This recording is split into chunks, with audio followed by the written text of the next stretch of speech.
Hello guys, so yun nga, may order ako sa TikTok. Ayan, sunscreen.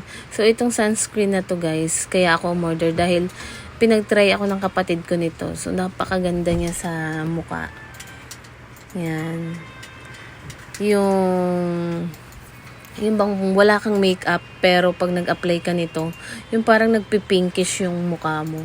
So maganda sa mukha guys at ang bango pa niya. Kaya ayun, bumili naman ako ng sa akin. Nung pinatry niya ako, talaga naisip kong bumili agad ng sarili ko.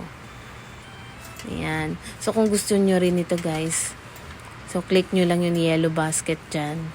At umorder na rin kayo. Let's go!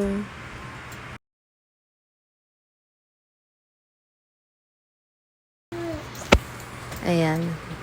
Para hindi rin masunog yung mga mukha natin pag lumalabas tayo, di ba? So, ayan. Order na, guys.